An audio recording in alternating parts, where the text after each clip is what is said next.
Malacanang nirerespeto ang pagbabago sa Senado. Idetalye mo balitang yan. RH14 Leth Narciso. Ms. Leth.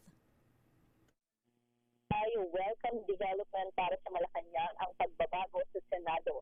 Ayon kay Palas Press Officer Claire Castro, ang nangyayari sa Senado ngayong hapon ay naaayon sa batas at rule of law. Kinikilala at narerespeto anya ng palasyo ang desisyon ng bagong mayorya at ang liderato ni Acting Senate President Win Gatchalian. Narito ang mensahe ng palasyo sa pamagitan ni Yusek Castro.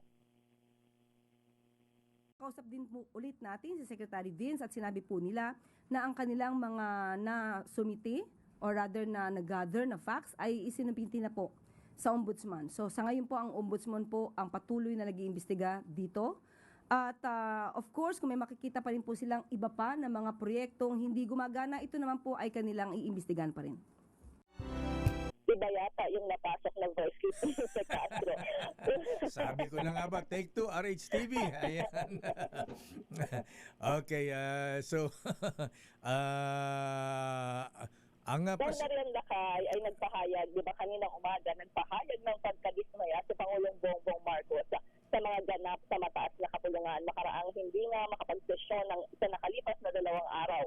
Hinimok nito ang mga senador na magtrabaho na dahil marami anyang kailangang gawin na hindi matatapos kung may isang sangay na gobyerno ang hindi gumaganap ng tungkulin. Ready na ba si Yusek Castro sa kanyang statement?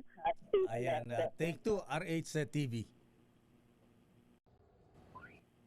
Ang nangyari sa Senado ngayong hapon ay naaayon sa batas at rule of law. Kinikilala at nirerespeto ng palasyo ang desisyon ng bagong mayorya at ang liderato ni Acting Senate President Sherwin Gatchalian.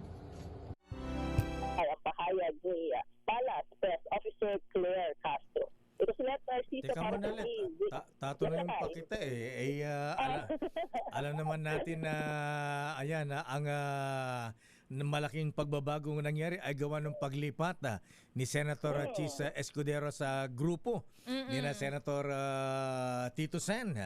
Ang tanong dito ay Paano? hindi ba nakialam ang wag na Malacanang, ayan. Ang BFF ni Senator Chis, ang First Lady Lisa Araneta Marcos. Walang ganyang impormasyon Lakay. Walang, hindi siya nag-mediate. Kaya nga ako nagtatanong eh. Hindi siya nag-mediate. Wala. Kanina inuusisa nga ang Malacanang kanina na Ayan. totoo pa na nakita daw si Senator Chi sa palasyo. Pero ang sabi ni si Castro ay no information.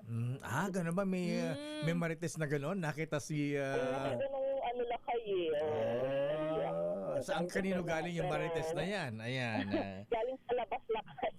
Kaya pinatakumpirma natin. Pero wala daw ganong information. Dahil drinking body naman ni Senator Chi si First Lady, baka naman nagkita sa Dicorc. Ayan. Ang exclusive club dyan sa BGC. Walang ganun. Walang marites. Pero ang marites, nakita si Senator Chi sa Malacanang. Umugong yung Lakay. So, pero wala pang confirmation ng PSG. Sige, abangan na lang natin ng ganun. Okay nga ron, Miss Leth, thank you and good afternoon. Maraming salamat. balik sa inyo Lakay, Miss Tia.